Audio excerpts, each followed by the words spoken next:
를 보겠습니다.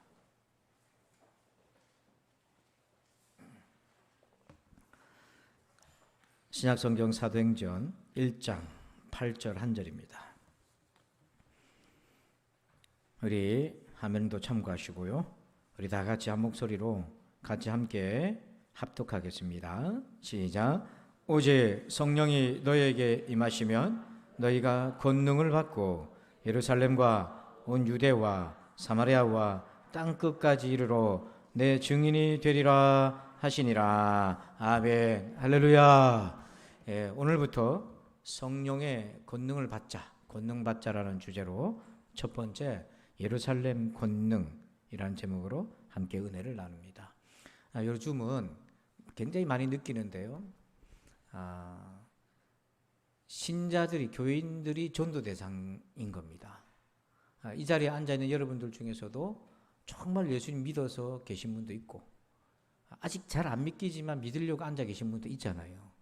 그래서 1차적 전도 대상은 우리 교인이고, 또 2차적으로 세상 믿지 않는 사람들인데, 요즘 많이 느끼는 거는 이 복음을 전하는 게 참 어렵다. 근데 그게 저만 그렇게 생각하는 줄 알았더니 대부분 그렇게 많이 느끼는데요. 팀 켈러라고 하는 미국 목회자가 이런 얘기를 합니다. 왜 기독교 복음이 전해지기 어려운가? 그거는 기독교 신앙에 점점 더 적대감을 드러내는 문화 때문이라는 거예요. 지금 이 시대가 기독교에 대해서 적대감을 계속해서 그게 강해져가는 문화권입니다. 근데 크게 보면 두 가지 큰 문화적 특징이 있어요.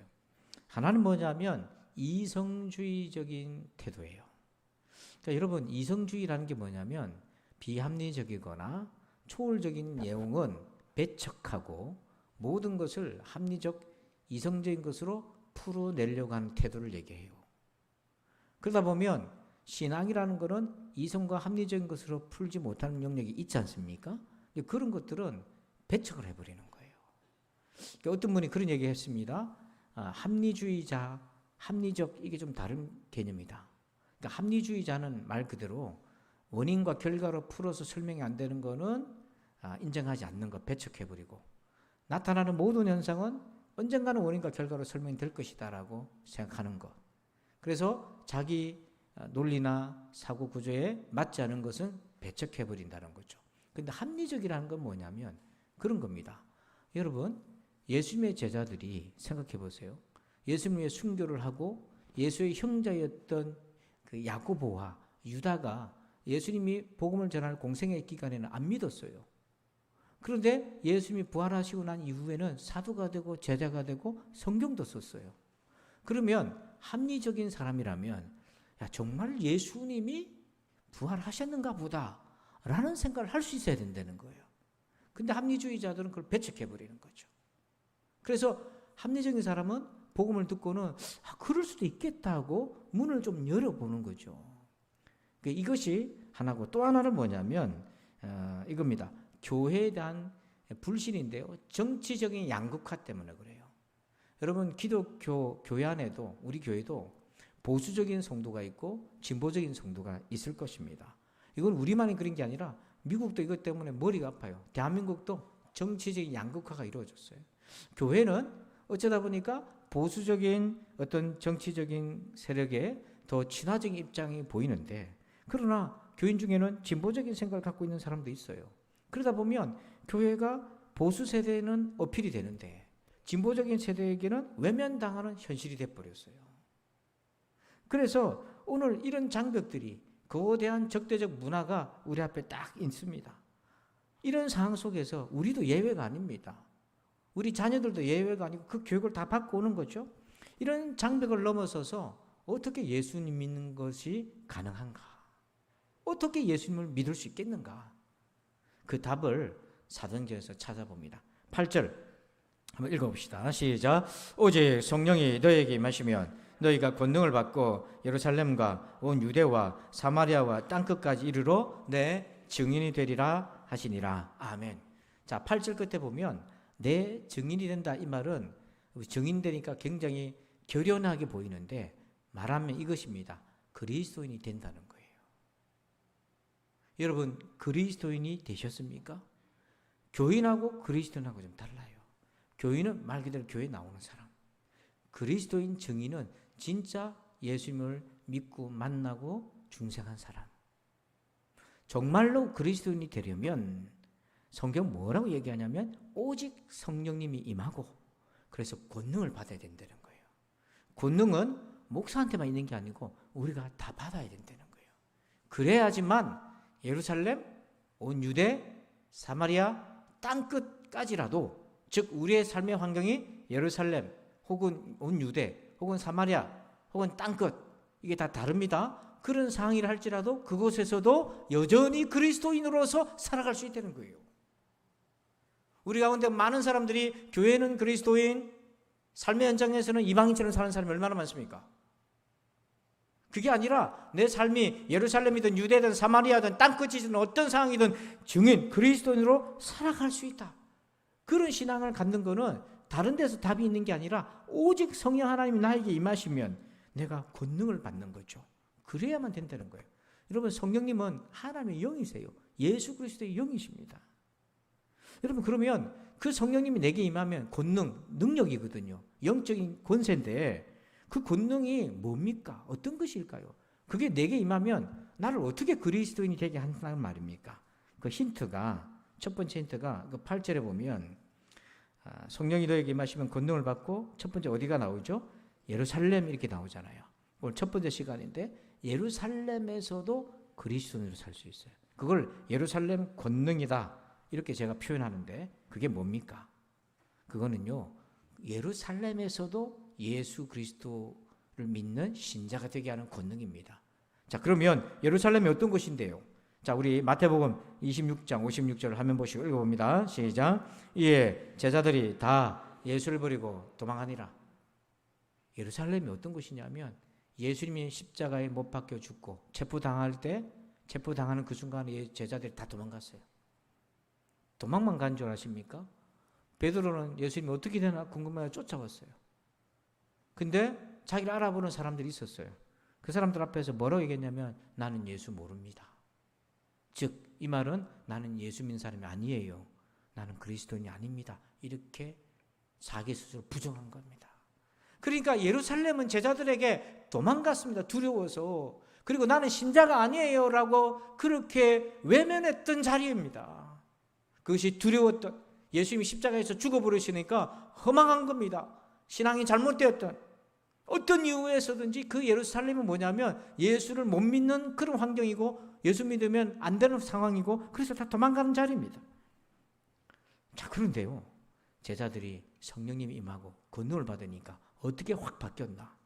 자 우리 사도행전 4장 12절 먼저 읽어봅니다. 시작. 다른 이로서는 구원을 받을 수 없나니 천하 사람 중에 구원을 받을 만한 다른 이름을 우리에게 주신 일이 없음이라 하였더라. 베드로가 자기들을 체포한 유대 당국자, 대제사장 장로들, 예수를 십자가에 못 박았던 그 당사자들, 자기를 너 예수의 제자 아니냐고 물었었는데 베드로가 나 아니요 라고 해서 자기가 아니다고 했던 소문이 다 난 그 자리에서 베드로가 뭐라고 얘기했냐면 예수밖에는 구원을 얻을 이름이 없습니다 라고 얘기한 거예요. 이게 어떻게 이런 일이 일어난 것입니까? 13절에 그들이 베드로와 요한이 담대하게 말함을 보고 그들을 본래 학문 없는 범인으로 알았다가 이상히 여기며 또 전에 예수와 함께 있던 줄도 알고 그들이 다 알았어요. 베드로가 누군지를 알은 거죠. 예수와 함께 있던 자들인데 부인했던 그 비겁한 자였다. 다 도망갔던 자였는데 지금은 예수밖에는 구원이 없다라고 저렇게 담대하게 두려움 없이 거침없이 어떻게 말할 수 있나. 너무 이상하다. 너무 이상하다. 그 전에 예루살렘에서 도망치고 모른다고 하던 베드로와 지금 당당하게 증인으로 서 있고 나 그리스도인이요 라고 고백하는 그 베드로 이해가 안 된다. 이상하다. 여러분 이유를 알 수 없는 사람들은 이상하다라고 밖에는 해석이 안 됐고요. 성경은 얘기합니다. 베드로가 어떻게 이렇게 바뀌었나 한번 볼까요? 사도행전 1장 3절입니다. 같이 읽습니다. 그가 고난 받으신 후에 또한 그들에게 확실한 많은 증거로 친히 살아계심을 나타내사 40일 동안 그들에게 보이시며 하나님 나라의 일을 말씀하시니라. 자, 첫 번째는 뭐냐면 친히 살아계심을 나타내사 부활하신 예수님을 목격했어요. 만났어요. 이게 첫 번째 이유예요. 그러니까 여러분, 베드로가 존재할 수 있었던 건 예수님 부활했기 때문입니다. 아멘. 부활의 증거가 뭐냐면 베드로예요. 저와 여러분이 눈에 보이지 않는 하나님을 위해서 생명을 다 믿을 수 있는 거, 그건 뭐냐면 광신이 아니라, 세상 사람들은 맹신, 광신 얘기하겠지만 예수님이 계신 증거입니다, 여러분. 그걸 잘 이해하셔야 돼요. 그런데 이걸로 불충분해요. 왜냐하면 부활은 나의 외부에서 일어난 사건이에요. 그건 객관적인 사건이에요. 그런데 이것은 한계가 있어요. 그런데 그래서 주님이 한 번 더 명령하신 것이 있어요. 4절 같이 읽습니다. 사도와 함께 모이사 그들에게 분부하여 이르시되 예루살렘을 떠나지 말고 내게서 들은 바 아버지께서 약속하신 것을 기다리라. 자, 우리 빨간 글씨만 한 번 더 읽어볼까요? 시작. 내게서 들은 바 아버지께서 약속하신 것을 기다리라. 그게 뭐죠? 아버지가 약속한 게 뭐죠? 성령 하나님이시잖아요. 구약에도 예언되어 있고 예수님도 내가 가면 성령께서 오실 거다 얘기하셨어요. 그런데 여기서 부활만 가지고는 부족하다는 걸 얘기하는 거예요. 부활의 목격자로서만 가지고는 그리스도인이라고 말하고 고백하고 증인되기는 부족하다. 성령님이 임하여야 되는데 그 성령님이 내게 임하는 것은 하나님의 영이 내 안에 계셔서 이제는 이게 뭐냐면 내 안에서 증거를 가지는 것입니다. 증거가 내 안에 있는 거예요. 이보다 확실한 게 어디 있습니까? 여러분, 다른 사람이 은혜 받은 거 보면 우리도 은혜 받지만 그보다도 내가 은혜 받으면 그보다 더 강력하잖아요. 그게 성령께서 내 안에 계시는 거예요. 예수 그리스도의 영이 내 안에 계시는 거예요. 여러분, 다른 것이 필요 없어요. 하나님의 영이 내 안에 계셔서 하나님을 증거하고 계신대요. 하나님이 직접 가르쳐 주시는데, 이 말은 계시받았다는 것이 아니라 성령 하나님이 나에게 직접 증인이 되어 주신다는 거죠. 그래서 로마서 8장 11절 한번 읽어봅니다. 예수를 죽은 자 가운데서 살리신 이의 영이 너희 안에 거하시면 그리스도 예수를 죽은 자 가운데서 살리신 이가 너희 안에 거하시는 그의 영으로 말미암아 너희 죽을 몸도 살리시리라. 자, 여러분, 11절 끝에 보면 부활신앙이 있어요. 너희의 죽을 몸도 살리시리라. 이건 부활에 대한 확신입니다. 근데 이 확신이 어디서부터 왔습니까? 물론 베드로는 예수님의 부활을 목격했겠지만 오늘 우리는 목격할 수가 없잖아요. 그럼 어떻게 확신합니까? 11절 앞에 보세요. 성령님을 뭐라고 풀어서 설명하고 있습니까? 예수를 죽은 자 가운데서 살리신 이의 영. 성령님은 어떤 영이냐면 부활의 영입니다. 성령님은 예수를 죽은 자 가운데서 살리신 하나님의 영이세요. 그 하나님의 영이 내 안에 계시면 나도 나의 부활이 믿어지는 것입니다. 여러분, 그리스도인이 된다는 것은요, 부활을 믿는 사람들인 거예요. 부활을 못 믿는데 그리스도인이다, 그건 성립될 수가 없어요. 그 말 자체가 성립이 안 되는 것입니다. 왜냐하면 예수님이 내 안에 계셔서, 성령님이 내 안에 계셔서 증거해 주시는 거예요. 부활을 믿도록. 이것이 바로 예루살렘의 권능입니다. 이것이 바로 성령의 권능이라는 것이에요. 여러분, 이 권능을 받으시길 바랍니다. 그래서 사도행전 15장 8절에 또 마음을 아시는 하나님이 우리에게와 같이 그들에게도, 그들은 뭐냐면 예수님을 목격하지 못했던 자들입니다. 오늘 우리를 가리킵니다. 그들에게도 성령을 주어서 증언하게 하셨다고 되어 있어요. 이 증언이 뭐냐면 예수 그리스도가 십자가에 죽으시고 나를 위해서, 그리고 다시 부활하셨다는 것을 믿을 수 있도록 증언이 되어 주셨어요. 이보다 강력한 권능이 또 어디 있습니까? 여러분, 우리는 너무나도 우리 생각에 제한되어 있어요. 합리주의적인 생각에 제한돼서 이게 지금 원인과 결과로 설명이 안 되는 것, 비합리적인 것으로 보이고 초월적인 것은 배제해버리는 그런 갇혀있는 우리가 성령의 권능을 받잖아요. 그러면 이 갇힌 데서 자유하게 돼요. 그리고 정치적인 양극화.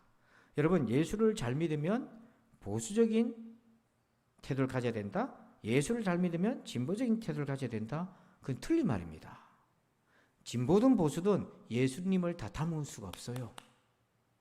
다 부분이지 온전한 게 아닙니다. 여러분, 예수가 정치 위에 있기를 축원합니다. 언제부턴가 이게 거꾸로 됐어요. 거꾸로 됐다고요, 이게. 하나님의 말씀을 펼쳐놓고 보면 정말 보수적인 말씀도 있고 진보적인 말씀도 있고 그래요.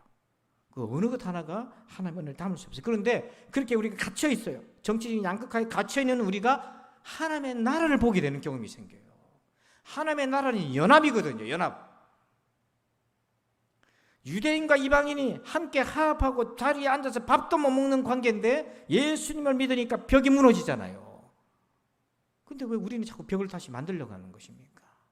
그런데 이게 언제 가능해지나 하나님의 영이 우리에게 임하면 양극화를 넘어설 수 있어요. 자, 지금부터 말씀드리는 거 잘 들어보세요. 사도 바울이 예수를 이단이라고 얘기했어요. 그리고 아직도 예수를 추정하는 사람, 부활을 만나 예수의 제자들을 향해서 이단자라고 얘기했어요. 그래서 핍박하는 것이, 그들을 박해하는 것이 하나님의 뜻이라고 생각했어요. 바리새인입니다. 가말리엘 랍비에서 배웠어요. 철저하게 율법과 구약의 전통과 사상에 논리적인 구조가 탄탄하게 되어 있는 사람이에요. 그런 사람이 스데반이 복음 전할 때 콧방귀 끼고 돌팔매질 할 때 그 자리에 있었던 사람입니다. 꿈쩍하지도 않았어요. 근데 그 사람이 한순간에 깨지잖아요. 다메섹을 가는데 빛이신 예수님이 딱 임하셨어요. 그 순간에 바울이 깨지는데, 여러분 성경을 자세히 보면 예수님이 바울을 찾아왔을 때 성경 토론했다는 구절이 있어요, 없어요? 없어요. 바울이 가지고 있는 논리적인 허점을 예수님이 켜가지고 야, 니 이렇게 됐는데 니 말이 옳으냐? 그렇게 안 했습니다. 다메섹에 앉아가지고 성경 공부하면서 바울의 틀린 생각들을 뜯어내지 않았습니다. 뭘로 임하셨냐면 성령의 권능으로 임하셨어요. 성령의 권능으로 임하셨어요. 그러니까 성령의 권능이 압도되다 보니까 자기가 무장하고 있었던 이론과 사상 속에 뭐가 드러났냐면, 이게 사탄의 견고한 진리라고 그러는데 우리 흔히 그런 얘기 하잖아요. 마음에 그 사람 미워하고 자존심 상하면 어떤 논리를 끌어대서라도 반박하잖아요. 그렇잖아요. 부부 싸움에도 남편한테 지기 싫거나 아내한테 지기 싫으면 자존심 상하고 기분 나빠가지고 희한한 논리를 만들어서 대적하잖아요. 그 희한한 논리를 만들어 대적하게 하는 그 마음이 견고한 진인데 바울 안에 그게 있는 거예요. 교만한 거, 완악한 거, 의심하는 거. 근데 그게 논리로 깨진 게 아니고요. 여러분 부부싸움 논리로 해가지고 화해하는 사람이 손 들어보세요. 그러면 어때요? 기분만 더 나쁩니다. 내가 말로는 내 남편한테 못 당했네 내가. 그래가지고 여러분들이 굴복하고 평화롭게 화해하고 샬롬 됩니까? 돌아서 더 화가 나는 거예요. 더 분한 거죠. 그런데 성령의 권능으로 비추신 예수님 딱 임하니까 그 안에 있던 경관질이 확 드러나면서 그게 깨져버리니까 어떤 일이 생겼냐면 그 다음부터 복음을 전하는 사람은 바뀌는데, 바울이 구약 성경의 전문가잖아요. 그러면 그의 지식이 다 어디로 갔단 말입니까? 어떻게 됐냐면 예수님을 만나고 나니까 그가 알았던 모든 지식이 예수를 중심으로 재편되기 시작한 거예요. 재해석되기 시작한 거예요. 그러면서 야, 모세가 얘기했던 그분이 예수님이네. 시편에서 다윗이 얘기했던 분이 그 예수님이네. 이사야서 53장에서 얘기했던 그분이 예수님이네 하고 그때부터 믿음으로 풀어지기 시작한 겁니다. 오늘 이성주의에, 합리적인 것에 쩌들어 있는 우리, 진화적 사상에 쩌들어 있는 우리가 논리로 제가 성경 공부하고 변증 얘기하고 아무리 얘기해도 한계점이 뚜렷해요. 왜냐하면 그 안에 도사리고 있는 견고한지는 말로서 깨지는 것이 아니라 하나님의 능력으로 깨지게 되어 있습니다. 그래서 성령 하나님이 내게 임하셔야 되고, 내가 그 성령 하나님을 만나면 그때부터 그 만남으로부터 출발해가지고 하나님의 말씀을 이해하는 귀납식의 신앙이 그때부터 확 열리게 돼요. 저도 교회 나가면서 교인의 시절이 있었고 신자의 시절이 있었어요. 교인의 시절은 뭐냐면 교회는 왔습니다. 우여곡절 끝에 왔는데 아직 내가 성령의 권능을 받아서 예수님을 온전히 고백하고 믿는 믿음이 안 됐어요. 그래서 교회는 오지만 예수님 주변을 겉돌았어요. 쉽게 생각하면 이렇게 생각하면 됩니다. 지금 주일학교 아이들이 예배를 드리고 있어요. 오후 1시에 학생들이 예배를 드려요. 자, 우리 청년들 성경 공부할 텐데 우리 어린아이들, 학생들 보세요. 정말 예수님을 사랑해서 교회에 나온 아이들이 있을까요, 없을까요? 간혹 가다가 드물게 한 명은 있을 수 있는데 지금 아이들이 왜 교회에 나왔습니까? 아버지 엄마가 가라니까 왔어요. 어릴 때부터 다녔어요. 교회니까 좋아. 간식도 주고 놀기도 하고 뛰놀기도 하고 게임도 하고 관심도 가져주고 하니까 좋아. 이런 신앙이 어린아이 신앙입니다. 이 말은 뭐냐면 어린아이니까 어린아이 신앙이 아니라 우리가 그렇게 교회를 다니면 이게 어린아이 신앙인 거예요. 그러다가 나한테 관심 안 가져주고 자꾸 내 힘든 일만 시키면 섭섭하고 괘씸하고 시험 들고 교회도 안 나올 수도 있어요. 그 다음부터는 큰 교회 가가지고 그냥 예배만 드리고 집에만 가는 겁니다. 방어적으로 상처 안 받으려고. 이게 어린아이 신앙이에요. 근데 저도 그랬어요. 내가 예수님을 아직 안 믿으려고 나왔는데 그렇다고 내가 힘있게 믿으려고 애를 쓰지는 못하고 자꾸만 겉도는 거예요. 그러니까 교회를 나와도 예수님을 자꾸 겉도는 거예요. 그러니까 오늘 뭐 먹지? 오늘 메뉴가 뭐지? 또 그렇게 오빠 하고 하니까 좋아가지고 기분 좋아가지고 제 집에는 남동생만 있지 여동생이 없다고요.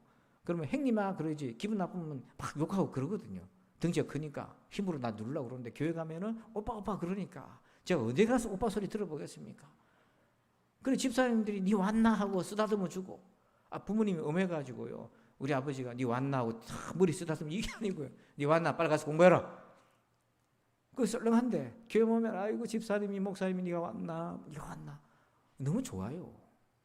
근데 예수님은 겉도는 거야. 자꾸 사람하고 눈 마주치려고 그러고 예수님하고 눈 마주치려고는 안 해. 좀 기도하자 그러면은 빨리 끝나고 회식하는 것만 그만 생각하고 기도해야 한다 그러면 그게 제일 지겨운 거야. 손잡고 기도하자니까 그게 제일 지겨워. 막 이랬는데요. 제가 성령 하나님을 딱 만나니까 신자가 되니까 예배드리는 것이 너무 기쁘고요. 감사해요. 개척교회를 다녔는데 목사님 이제 물론 지금 생각하니까 제 나이 또래 목사님인데 그때는 할아버지처럼 보였어요. 왜냐하면 머리가 없으셔갖고 할아버지처럼 보였어요. 무슨 말인지도 모르겠는데 근데 예배 시간에 너무 좋았어요. 여러분 시설도요 형편없었어요. 지하 개척교회 위에 주인이요 화장실 물 내리면 물 내려가는 소리가 천정에서 들려요. 쪼르르 하고 목사님이 믿습니까 하는데 쪼르르 하고 물소리가 들려. 비 오면 습하고요 곰팡이 냄새 나고요. 에어컨이 어디 있어요. 선풍기가 들리고 바빠요. 예배 마치면 맨날 라면만 끓여주는데 그것도 맛있어요. 식당이 없어서 목사님 안방에 가가지고 밥 먹는데 얼마나 부담스러운지 몰라요. 목사님하고 라면 먹을 때 얼마나 부담스러운지 몰라요. 지금 생각하니까 하나님 사랑하셔갖고 목사님과 독담에 라면도 먹게 만드시고 제가 뭐라고. 근데 너무 좋은 거예요. 여러분 말씀이 좋니 나쁘니 그것도 기억이 안 나지만 시설이 좋니 나쁘니 그것도 안 되지만 그런데 지금 보면 너무 열악한데 너무 좋았어요. 왜냐하면 신자가 되니까 하나님 때문에. 그래서요 변화가 왜 생겼냐. 내가 죄인이라는 걸 인정하게 됐어요. 제가 무슨 도둑질 했습니까? 사람 죽였습니까? 그런 거 없는데 내 안에 그럴 수 있는 그 타락한 유전자가 내 안에 있다는 걸 봤습니다. 하나님 보여주셨어요. 인정하게 됐어요. 그럼 나 어떻게 하면 되죠? 예수님밖에 답이 없다는 걸 알게 됐어요. 나를 사랑해서 나를 위하여 자기 자신을 예수님 버리셨다는 걸 믿어졌어요. 그 하나님 왜 그렇게 하셨습니까? 하나님 나를 그렇게 사랑하셨어.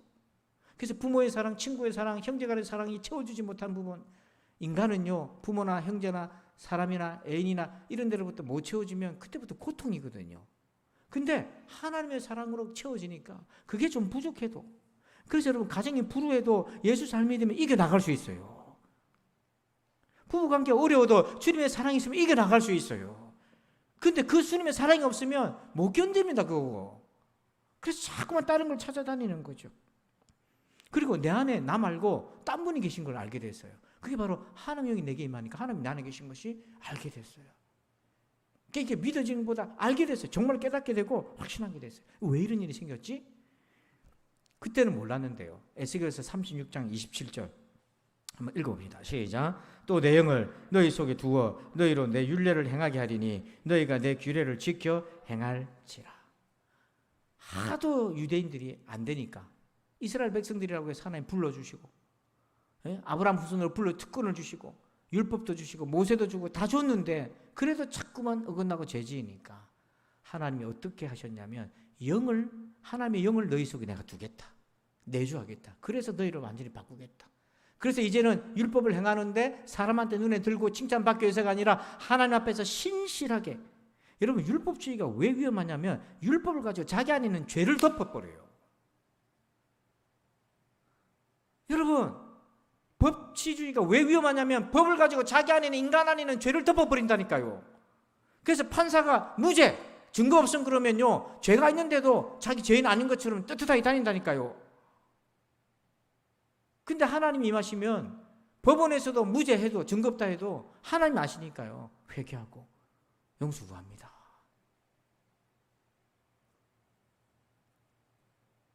이게 하나님의 권능인 거예요. 그래서 구원의 확신이라는 책을 쓴 라일이라는 분이 그 책에서 이렇게 얘기해요.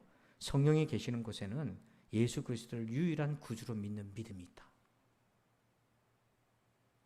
성령이 계시는 곳에는 예수를 믿는 믿음이 거기에 있다. 성령님이 권능으로 우리 가운데 임하지 않으면 도대체 우리가 예수를 믿을 수 있는 이런 그런 희망이 우리에게는 1%도 없어요. 성도 여러분, 성령의 권능을 경험하시길 바랍니다. 미루지 말고 오늘 경험하시길 바랍니다. 그러면 어떻게 도망갔던 예루살렘인데, 모른다고 했고 외면했던 예루살렘에서 어떻게 예수를 믿는 그리스도인이 될 수 있었지요? 그 예루살렘 권능은 어디서 온 것일까요? 자, 답을 사도행전 1장 14절에서 찾습니다. 한번 읽어봅시다. 시작. 여자들과 예수의 어머니 마리아와 예수의 아우들과 더불어 마음을 같이하여 오로지 기도에 힘쓰더라. 아멘. 여기 보면 기도인데 세 가지로 기도해야 돼요. 첫 번째는요, 더불어 기도하셔야 돼요. 혼자서도 하나님 들으십니다. 기도하는데. 그런데 더불어 기도할 때는 약속이 있어요. 두세 사람이 내 이름으로 모인 곳에서는 나도 그들 중에 뭐 하겠다? 함께 하시겠다. 이거는요, 약속이에요. 여러분, 기도의 자리를 여러분 나오시길 바랍니다. 여러분, 정말 결단하세요. 여기 앞에 나를 위해 새벽을 깨우자, 이거는 딴 말 아니라 새벽에 자리 채우란 말이 아닙니다. 여러분을 위해서 기도하라는 거예요. 혼자 기도하는 것보다 같이 기도하면, 내가 피곤하고 졸리기도 한데 같이 기도하면, 옆 사람이 열심히 기도하면 나도 깨어서 기도하고, 그렇게 같이 기도하다 보면 하나님의 영이 나에게 임하셔서 같이 주의 은혜를 받을 수도 있고, 여러분, 그런 역사에 함께 참여할 수 있어요. 중보기도는 이상한 능력이 있습니다. 눈에 안 보여도 그렇죠. 그걸 요즘 제가 많이 경험합니다. 여러분, 자녀를 위해서 기도하시길 바랍니다. 얼마나 부모가, 대한민국 부모가 헌신합니까? 은과 금을 대면서 공부시키고 좋은 인생, 나보다 좋은 인생 살기를 했는데, 은과 금으로 좋은 인생 살 것 같은데 그게 안 되잖아요. 그러니까 예수님이 베드로와 요한을 보내서 은과 금은 내게 없지만 예수의 이름으로 일어나 걸으라고 하잖아요. 은과 금을 가지고 좋은 병원 가서 내 병 고쳐달라고 하는 사람이 얼마나 많습니까? 그러나 하나님께서 살릴 수 있습니다, 여러분. 그건 하나님의 주권적인 역사에 의해서 일어납니다, 여러분. 죽은 자를 살리신 주님이 왜 병든 자를 못 고치시겠습니까? 사람도 고치는 병을 왜 하나님이 못 고치시겠습니까? 그런 믿음이 기도하는 자리에서 생겨나는 거예요. 두 번째는 기도에 힘쓰더라라고 되어 있잖아요. 기도에 힘쓰라는 말이 뭐냐면 간절히 기도하고 진심으로 기도하라. 그래서 여러분, 나도 하나님 만나고 싶어요 라고 기도하세요. 저도 기도하면 성령 받을 때 출발점이 뭐였냐면, 기도할 줄 알았습니까? 누가 가르쳐 주나 줬습니까? 근데 저도 어떻게 기도했냐, 하나님, 하도 목사님 앞에서 소리를 지르고 간절하게 얘기하니까 미안해서라도 제가 예의상 이렇게 기도했어요. 하나님, 저도 하나님 만나고 싶어요. 제가 크게 안 했습니다. 지금 볼륨처럼 하나님, 저도 하나님 한번 만나게 해주세요. 그것도 크게 안 하고 속으로 입모양만 삐죽거리면서 기도했어요. 근데 하나님 그 기도 들으십니다. 아멘. 여러분이요, 막 소리 내서 기도 못 하더라도 삐죽거리면서 기도해요. 한나가요, 들릴까봐 괴로워서 얼마나 속으로 끄이끄이 하면서 기도했습니까? 근데 그 기도를 엘리가 나이가 드니까 기가 어두운지라 니 술 취했나 할 정도로요, 그렇게 웅얼웅얼하면서 기도했는데 하나님 들으시잖아요. 금요일날 제가 여러분 교회 단톡방에 간증 영상 올린 게 있어요. 2개를 올린 게 있는데 그거 꼭 보세요. 거기 보면 호주의 윤치영 목사님이란 분이 청소년 순교하다가 이 정말 완악한 청소년 하나 때문에 누명 뒤집쓰고 감옥에 2년을 살았어요. 대한민국 같으면 다 이해가 되는 겁니다. 제가 예를 들어 중고등학생 불러, 야 임마 네가 그런 식으로 신앙생활 하면 되겠어? 부모님한테 그렇게 하면 되나? 하고 제가 꿀밤 한 대로 때릴 수 있잖아요. 근데 호주에서 그러면 폭행죄다. 교회 와서 밤새 기도해, 이렇게 할 수 있잖아요. 떠나지 마, 여기서 같이 있어. 그러면은 호주에서는요, 유괴죄. 그래가지고요, 호주의 뉴스가 떠들썩하게 2년 옥살이를 합니다. 감옥에 들어갔는데 흉악한 사람들 거의 다 모여 있어요. 조폭들은 거의 다 모여 있고요. 근데 거기서 전도하다가 하나님의 역사가 일어나는데, 자기도 생각도 못한 역사인데 그게 하나님이 그렇게 하셨는데요. 한 번은 판결이 자꾸 안 나는 거예요, 결론이. 그렇게 해서 감옥살이를 하는데 언제 풀려날지도 모르는데 영적 전쟁이라는 책을 보다가 다 읽고 문을 딱 책을 닫는 순간 머릿속에 사탄이 뭐라고 얘기했냐면 너는 평생 여기서 못 나가 여기서 죽을 거야. 그 소리가 딱 들어오더래요. 그 소리를 자기도 할 수 있잖아요. 비관적으로. 근데 생각 안 하려고 하는데 떠나질 않더랍니다. 너무 괴로워가지고 막 비명을 자기도 모르게 지렀어요. 그러니까 사람들이 저 전도자가 전도사님이 왜 저러나고 오히려 조폭들이 걱정돼가 딱 몰려들기 시작하는데 자기도 모르게 막 비명 지르고 기도를 하는데 생각이 떠나질 않더래요. 너무너무 괴롭고 가슴이 터질 것 같아서 죽을 것 같아서 견딜 수가 없어요. 머리가 터져나갈 것 같아서. 그래서 자기 머리를 벽을 향해 부딪혀서 죽으려고 자기도 모르게 막 달려가서 머리를 박는데 자기도 모르게 오른손이 자기 이마를 딱 막았어요. 벽에다가 사이에. 자기가 한 게 아닌 거예요. 누가 그렇게 자기 손을 들어서 이렇게 말리면서 딱 막더래요. 근데 그 순간 퍽 쓰러졌는데 눈앞에 환상으로 예수님이 딱 나타나셔서 자기 머리에 땅 안수하는 그 순간 그 악한 생각이 떠나가 버렸어요.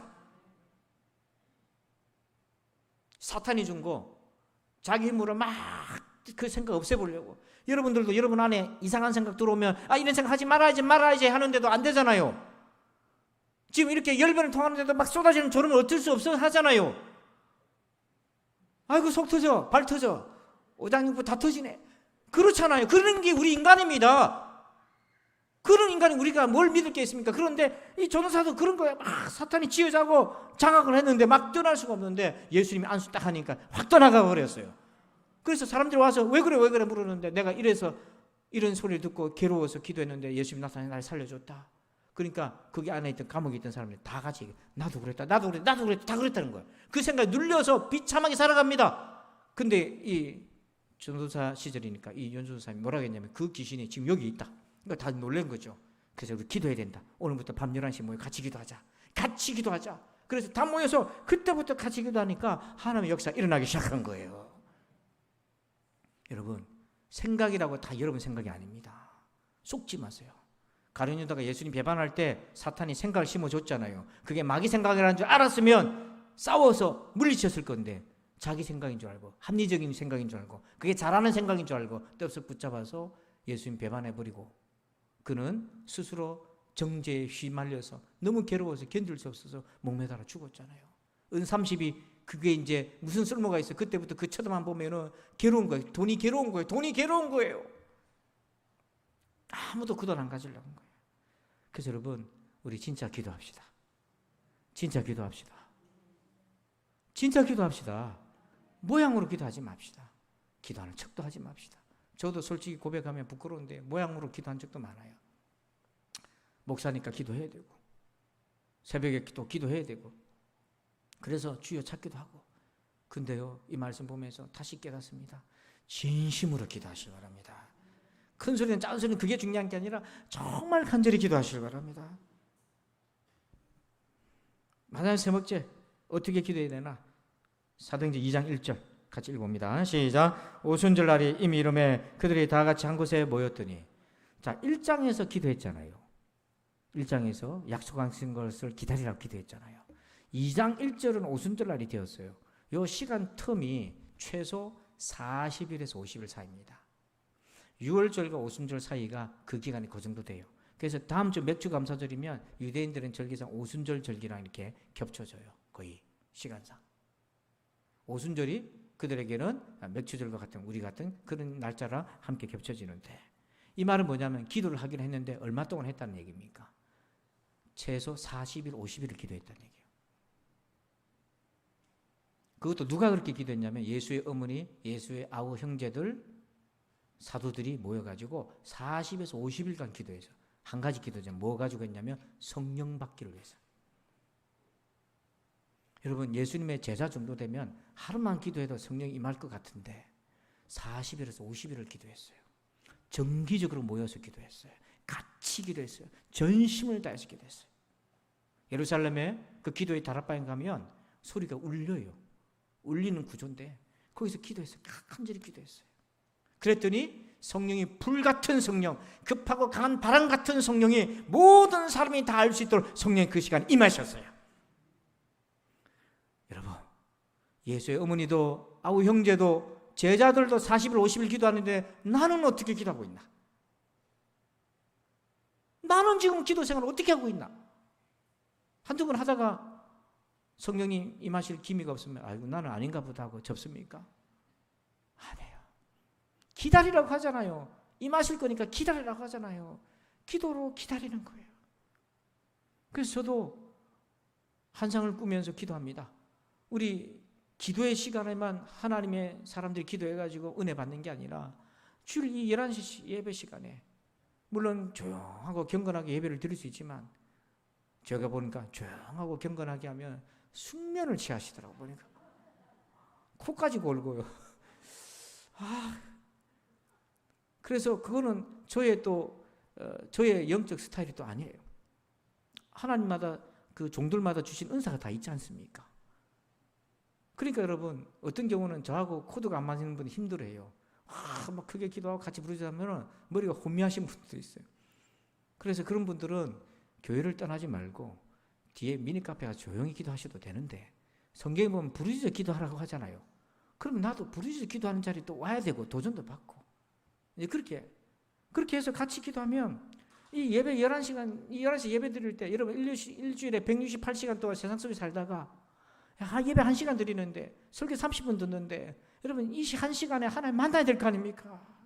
그 만나고 일주일 동안 여러분 주의 능력으로 살아가셔야 될 거 아니에요. 그러기 위해서는요 초집중을 하셔야 되는 거예요. 저한테 집중하라는 것이 아니라 주님께 집중하라고요. 제가 이 예화 3번째 하는데요. 이어령 교수가 어릴 때 어미새가 새끼새 밥 주는 거 보고 참 궁금했대요. 왜냐하면 새끼새를 보면 모양이 똑같은 거야 이게. 이 놈이 먹은 놈인지 안 먹은 놈인지 어떻게 알 수가 있나. 그래서 나중에 궁금해가지고 연구를 딱 해봤더니 나중에서 발견한 것이 있어요. 여러분 어미새가 입안에 5인분 묵고 가지고 오는 게 아니잖아요. 보면 1인분, 1.5인분 물고 와서 주는 거잖아요. 날아갔다 왔는데 내가 누구한테 줬지? 새 IQ는 그게 어떻게 알겠습니까? 이게 먹은 놈인지 안 먹은지 어떻게 알지? 나중에 알고 보니까 입을 제일 크게 벌리고 짹짹한 놈한테 준다는 거예요. 그러니까 좀 먹은 놈은 양심이 있어가지고 짹짹 안 하고 짹짹하고 안 먹은 놈 옆에 또 준다 저거 또 준다고 짹짹하고 그러면 그 놈한테 준대잖아요. 이 윤치영 목사님이 중국 가가지고 선교하는데 자기는 병 고친 기적도 그런 거 없는 사람인데 하나님 역사하니까요. 애가 파래가지고 죽어가는 애를 데리고 왔대요. 기도하는 애가 살아난 거예요. 여러분 아멘 안 나오죠? 중풍병자가 2사람 부축해서 내 거기 간증 드렸는데 옆에 부축해가 나왔는데 이 선교사님이 하나님 왜 이러십니까? 왜 중풍병자가 내 앞에 옵니까? 나 왜 이러십니까? 나 그런 능력 없어요 하나님. 자꾸 자기 물러갔대요. 자꾸 자기 앞으로 오니까 도망갔대요. 근데 속에서 성령이 니 뭐하노? 그랬어요. 그래서 에라 모르겠다. 2판 4판 기도판이다 하고 기도를 했는데 그분이 나왔어요. 나와서 그 자리에 춤을 추고 뛰어다녔어요. 그게 400명이 그거 다 보고 온 중국 땅에 소문이 삽시간에 가정교회 소문이 다 나가지고 이 목사님 오라고.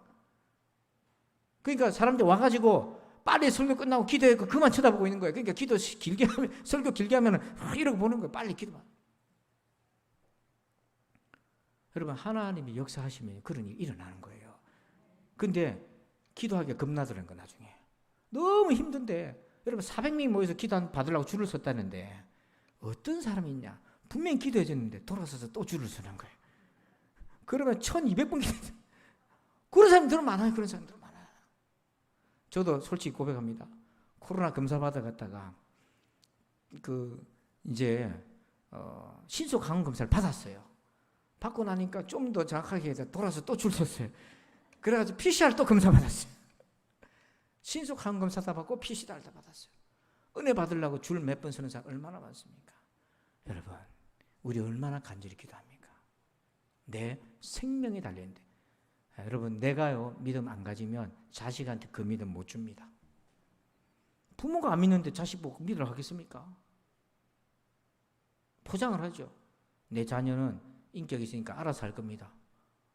여러분 자녀가 죽을 길 가는데 알아서 가거라 그런 부모가 누가 있습니까? 두들 패스라도 데리고 오죠. 내 믿음 죽으면 자식 믿음도 죽습니다. 하나님이 부모를 자식의 선지자로 세운 거예요. 선지자가 죽으면 다 죽어요. 여러분 제가 영이 죽으면 여러분도 죽습니다. 고맙습니다. 아멘 안 해주셔서. 알아서 사시기 바랍니다. 로마 역사가 타키투스라는 분이 희한한 기록을 하나 남겼는데요. 이 기록 내용을 보면 로마가 네로 황제 시대 때인데 기독교를 악으로 규정했거든요. 근데 이렇게 얘기합니다. 부정적인 입장에서 매우 해로운 미신으로 간주되었던 신앙이 당장에는 박해를 받았지만 예수님이 십자가에 죽은 걸 얘기한 겁니다. 그 악이, 그 기독교가 발생한 최초의 장소인 유대 지방에서, 예루살렘에서 다시 일어났고 이렇게 되어 있어요. 이게 뭔 이야기냐면 도망갔던 제자들이 다시 예수의 부름 받았다, 이게 예수님의 부활을 얘기합니다.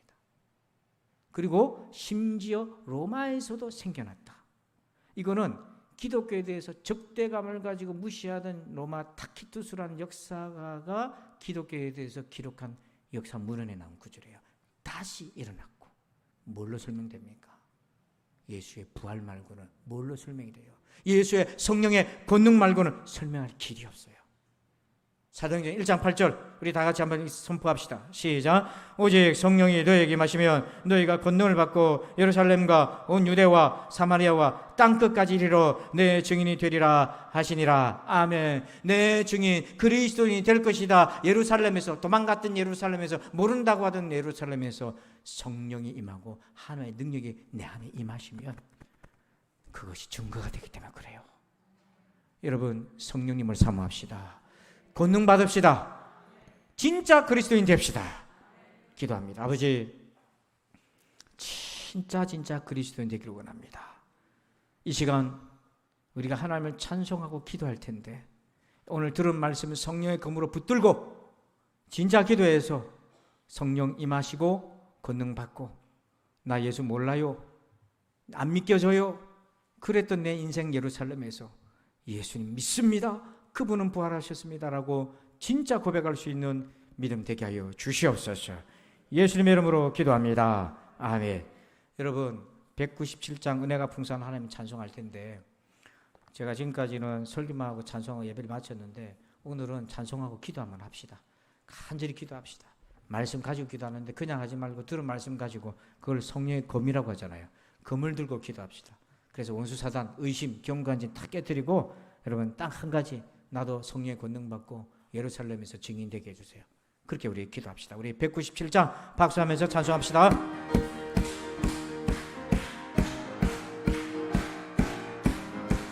은혜가 풍성한 하나님을 믿는 자 한 사람 한 사람, 어제도 오늘도 언제든지 변찮고 보호해 주시네. 주여 성령의 의사들을 오늘도 내려 주소서. 성령의 뜨거운 불길로서 오늘도 충만케 하소서. 정욕과 죄악에 물든 맘을 성령의 불길로 태우사 정결케 하소서. 태우소서. 깨끗게 하여 주옵소서. 아멘. 주여 성령의 의사들을 오늘도 내려 주소서. 성령의 뜨거운 불길로서 오늘도 충만케 하소서. 일생의 제물로 돌아가신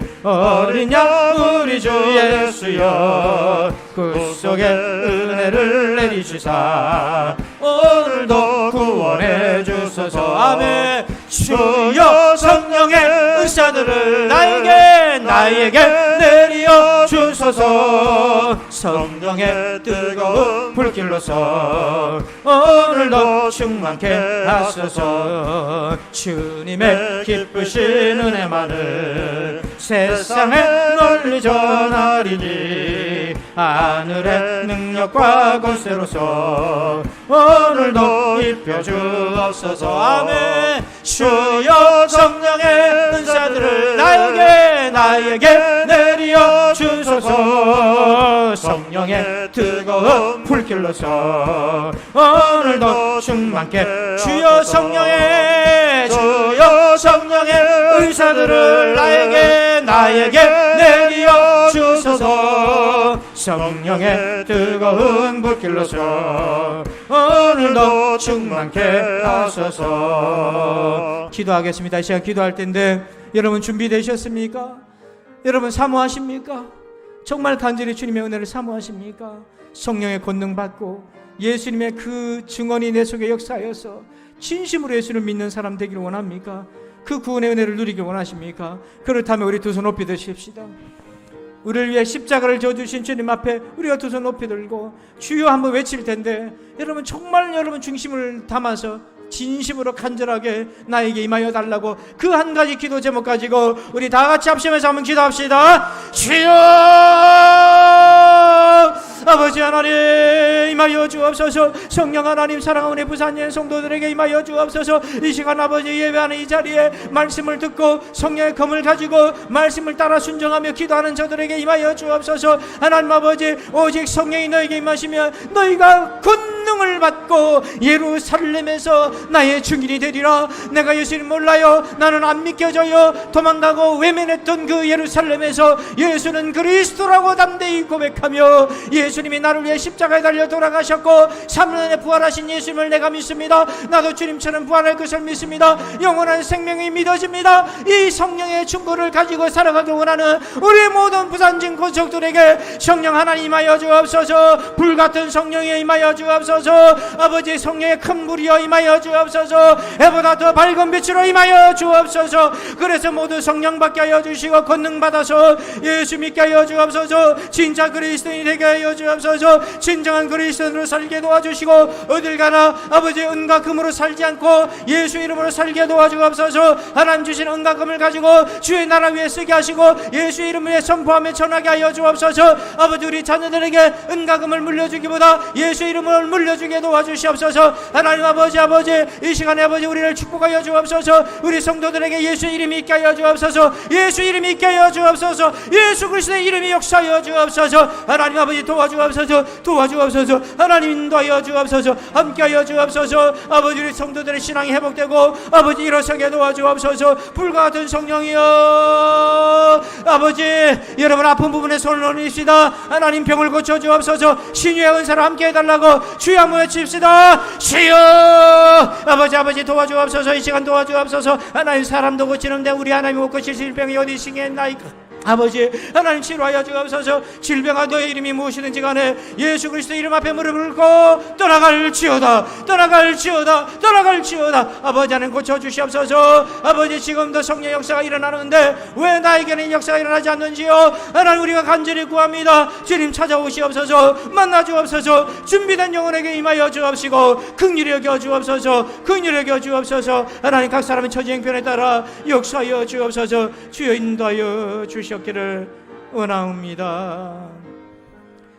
우리 두 손을 머리에 또는 가슴에 손을 올리고 함께 기도합시다. 아버지 이 시간 겸손히 주님을 앙망합니다. 아버지 배고픈 그 어린 새가 어미를 바라보며 부르짖듯이 양식이 없어 굶주려 헤매던 그 어린 젊은 사자가 비명을 지르며 울며 양식을 찾듯이 아버지 목이 말라 애타 물을 찾던 그 이스라엘 백성들처럼 지금 주님을 사모합니다. 바라봅니다. 주여 우리를 만나 주시옵소서. 하나님 우리 인생에 은금은 있지만 허전한 까닭이 왜인지요. 하나님 우리 인생에 은금은 있지만 왜 행복하지 못한지요. 주님 아버지 우리에게 임하셔서 우리에게 영혼의 생명을 회복시켜 주시옵소서. 그래서 예수로 살아가게 도와주옵소서. 주님이 우리에게 주신 모든 축복들 아버지 하나님 나라를 위해 쓰며 살게 도와주시고 축복의 통로로 쓰임받게 하여 주시옵소서. 하나님 몸이 아픈 자들이 있습니다. 하나님 지금도 치료받고 있는 자도 있고 치료받고 이 자리에 있는 자도 있고 치료를 포기한 자도 있고 그저 그렇게 내버려둔 자도 있나이다. 하나님 우리가 이 질병이 주님 만날 기회가 되게 하여 주시옵소서. 나사렛 예수님의 이름으로 명할 때에 질병아 너의 이름이 무엇이든지 예수 그리스도의 이름 앞에 무릎을 꿇고 돌아갈지어다. 하나님 우리의 나이가 70, 80이 넘어가 힘은 연약하여도 영혼은 늙지 않게 하여 주옵소서. 그래서 아버지 하나님 몸의 영양권에서 탈을 취하려 하나님 끊임없이 우리 영혼이 살아 움직이게 하여 주시옵소서. 하나님 아버지 세월이 흐르나 나의 기도는 늙지 않게 하여 주옵소서. 나의 육신은 연약하나 나의 기도는 강건하게 하여 주옵소서.